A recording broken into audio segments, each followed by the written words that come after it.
Miguel's life spiraled out of control. Lost to alcohol, drugs, and bad choices, he pushed away his family and himself. But one night changed everything. An accident left him trapped between life and death, where God visited him, not to judge, but to guide.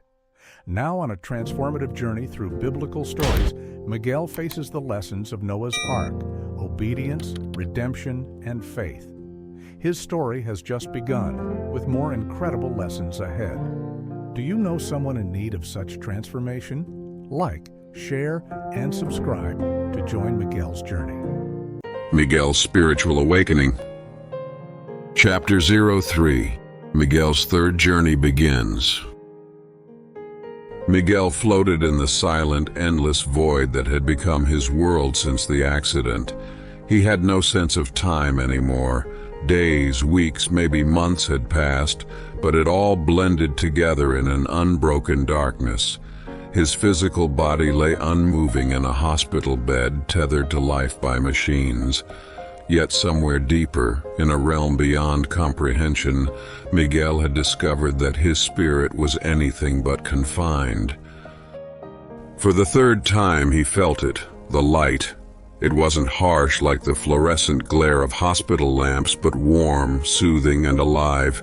It wrapped around him, banishing the cold emptiness and filling him with a peace he hadn't known he craved. He had felt this presence twice before, and each time it had changed him profoundly. Now it had returned. Then came the voice. Deep and resonant, it carried the weight of eternity but spoke with a tenderness that reached into the core of Miguel's being. God. Miguel, it's time to continue your journey. Miguel's spirit stirred. He knew this voice, though he struggled to understand why it had chosen him. He looked down, or rather he perceived, as he had no physical eyes in this form. Below him he saw his body lying motionless in the hospital bed. Tubes and wires surrounded it, keeping it alive while his mind remained locked away from the waking world. Miguel. You're back. Why do you keep coming to me? I'm just here. Just a guy in a coma. There's nothing special about me. God. You are more than you see, Miguel. Your life is not yet complete, and your journey is far from over. I come because there is more for you to learn, more for you to understand.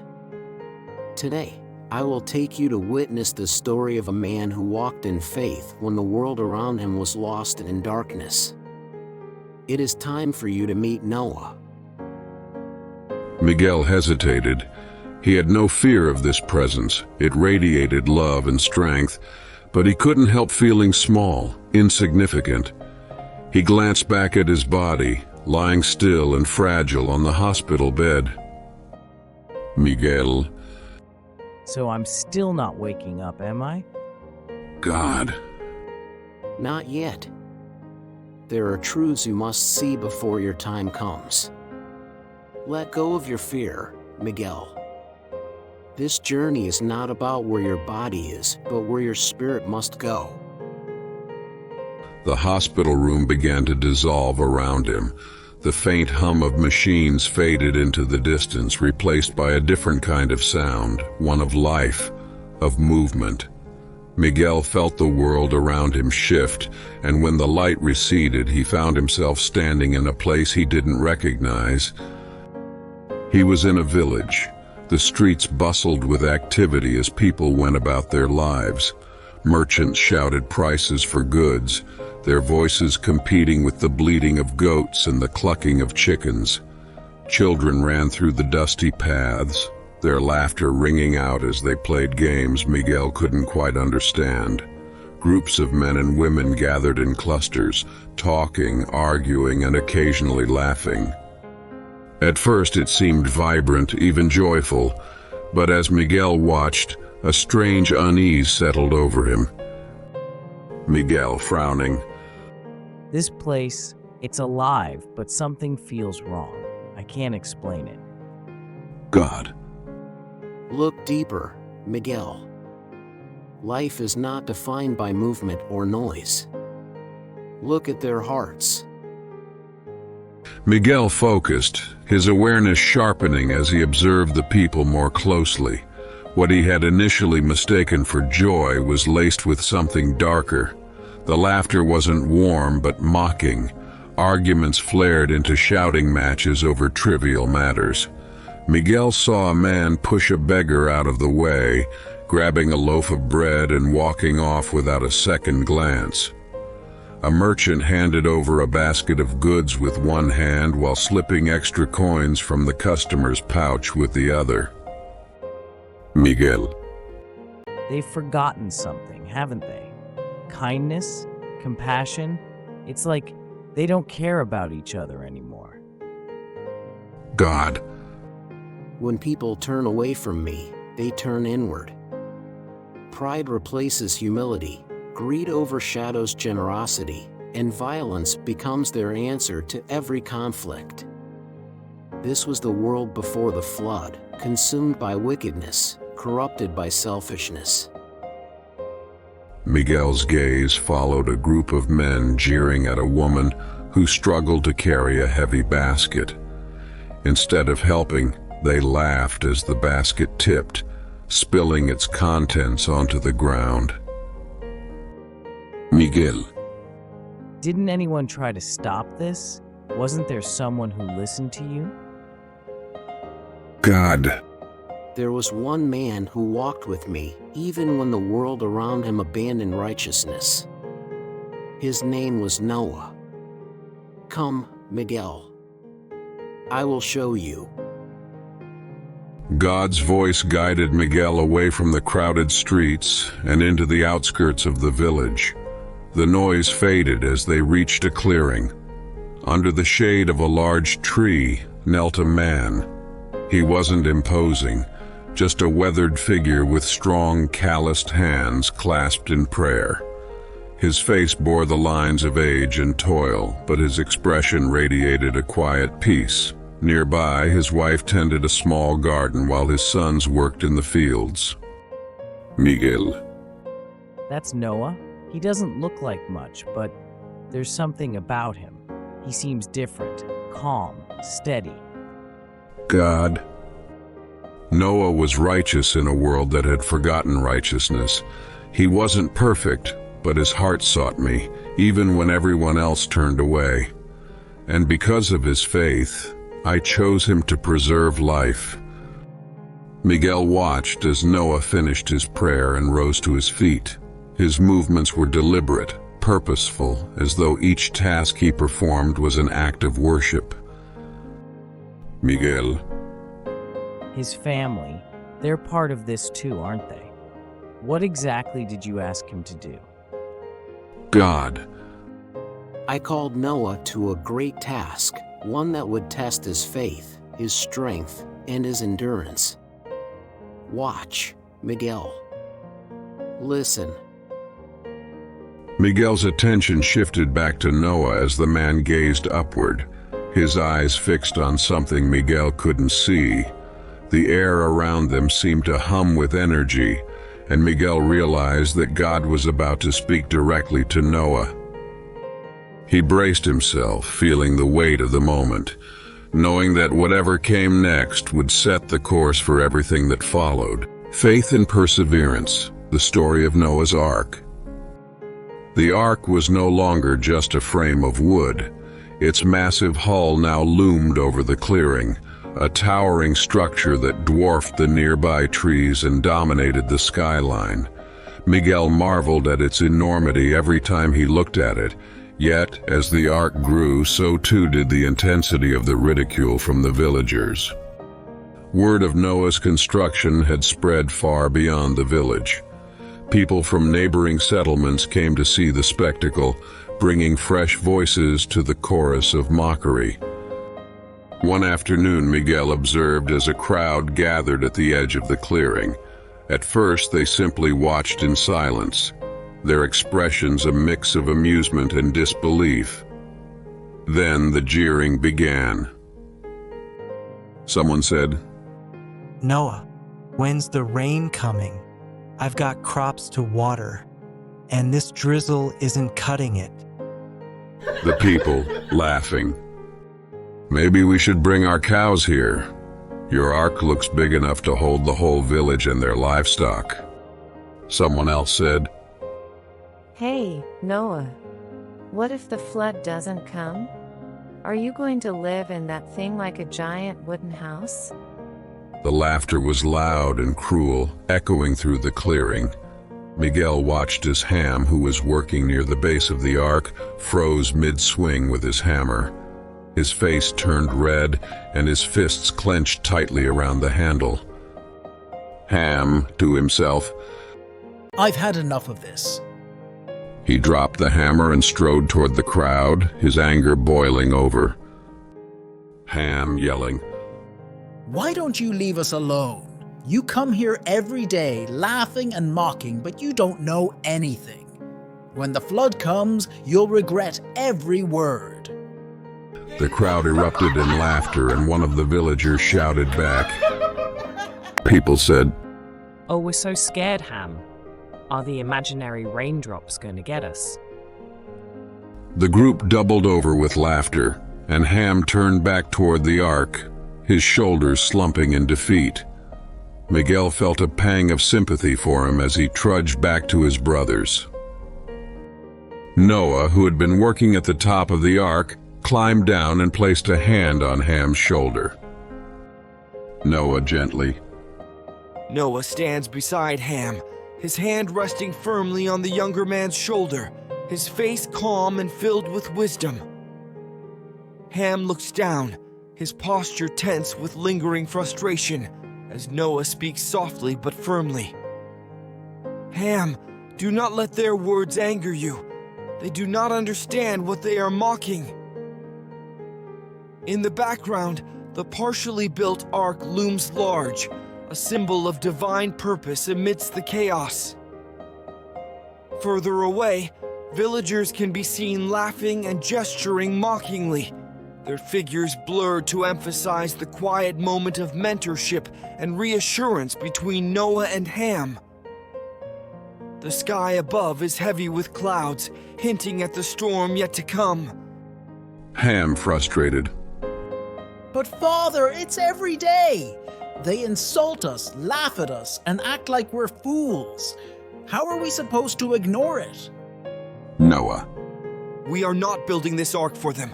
We are building it because the Lord commanded us to. Their laughter cannot change the truth. Focus on the task He has given us and trust in Him. Ham didn't respond, but he picked up his hammer and returned to work.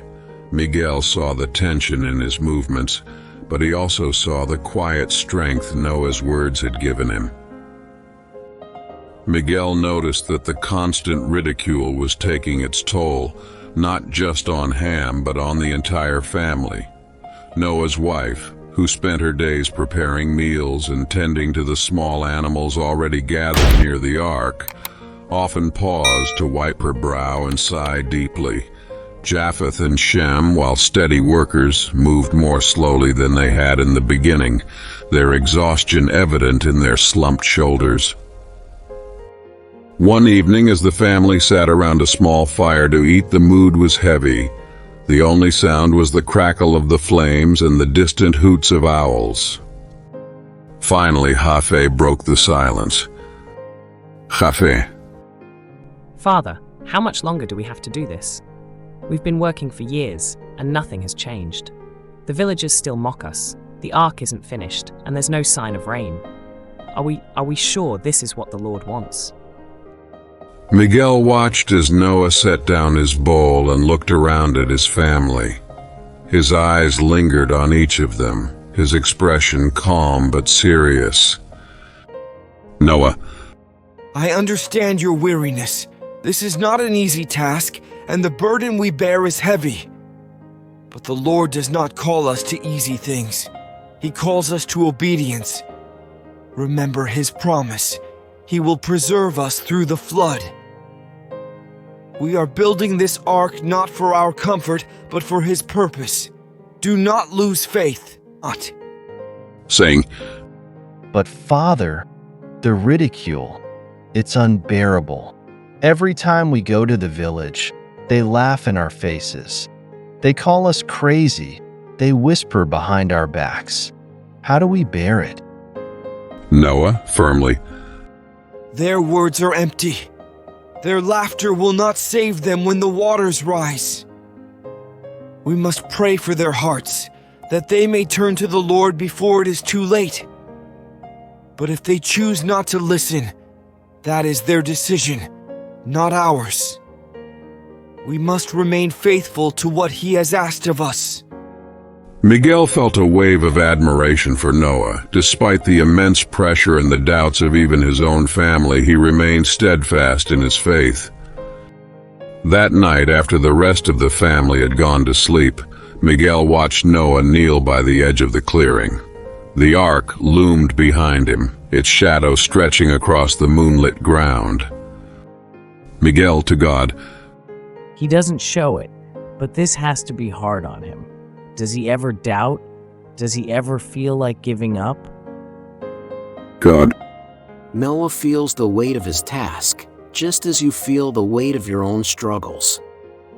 He is human, Miguel, and he is not immune to doubt. But he places his burdens in my hands and draws strength from my promises. That is why he endures. Miguel watched as Noah bowed his head in prayer, his voice low and steady. Noah praying, Lord, you have given me a great task, and I will see it through.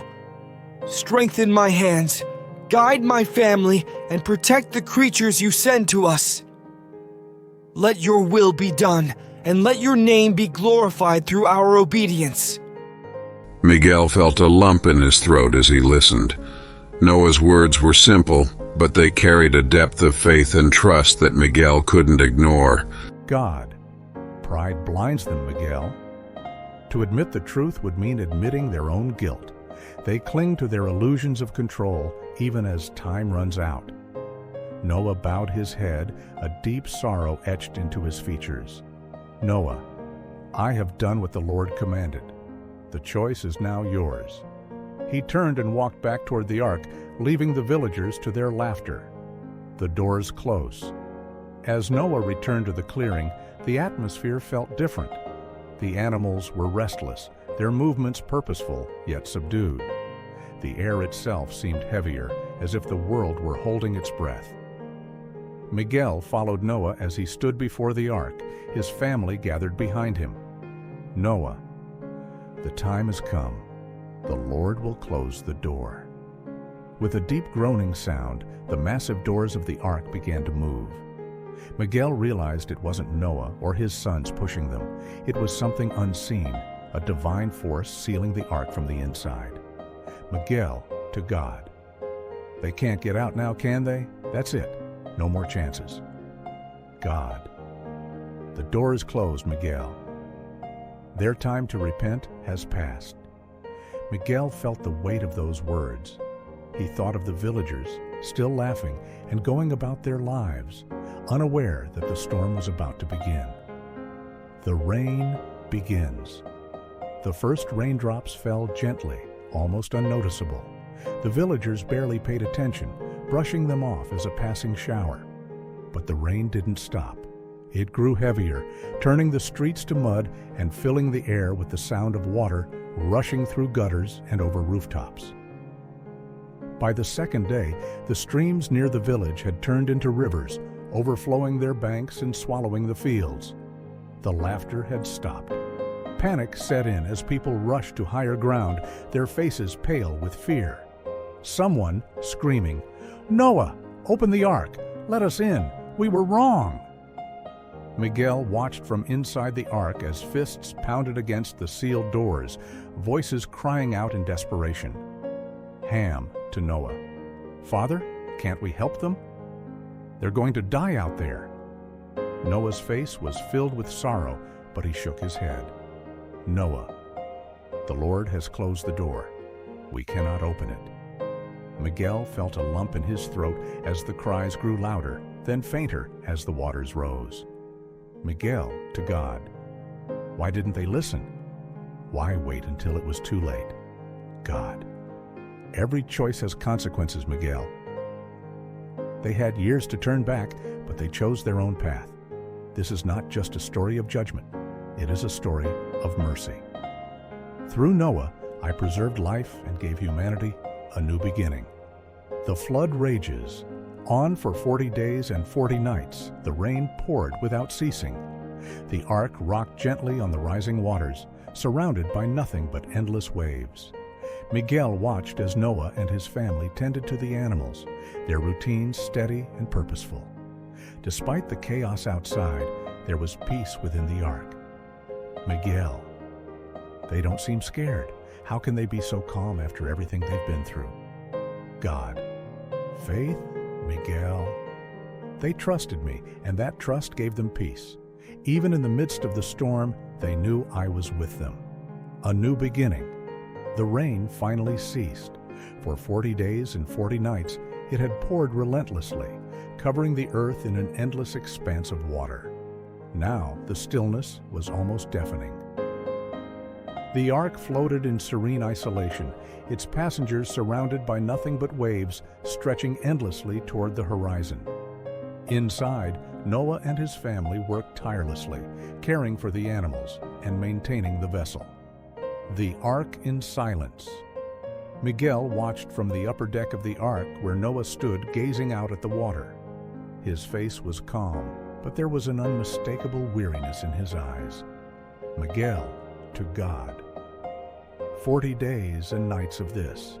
How did they hold on? How did they stay strong? God. Noah trusted me, Miguel. He understood that faith does not end with obedience. It continues through the waiting. The storm has passed, but their journey is not yet over. Faith sustains them. Miguel turned his attention to the family below.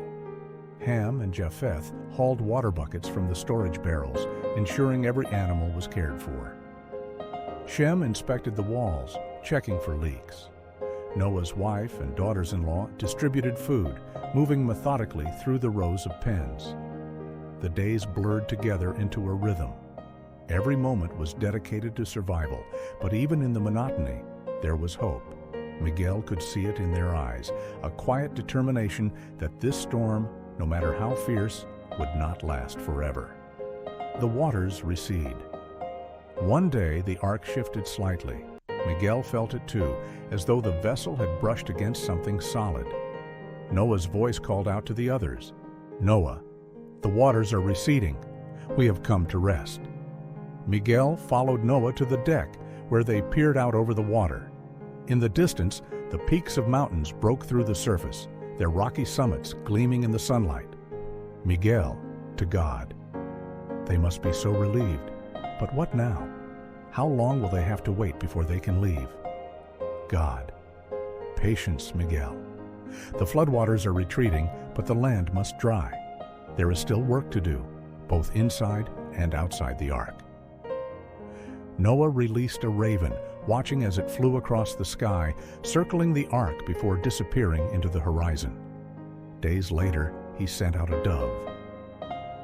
When it returned carrying nothing, Noah knew the earth was not yet ready.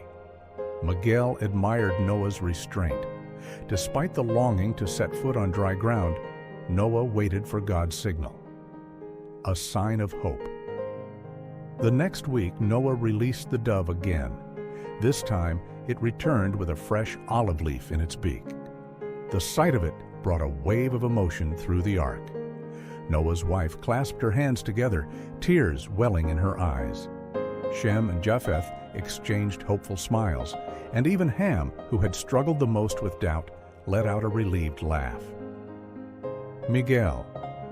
An olive leaf. It's such a small thing, but it means so much to them. God. Hope often begins with something small, Miguel. This leaf is a promise that the storm has passed and that new life is beginning.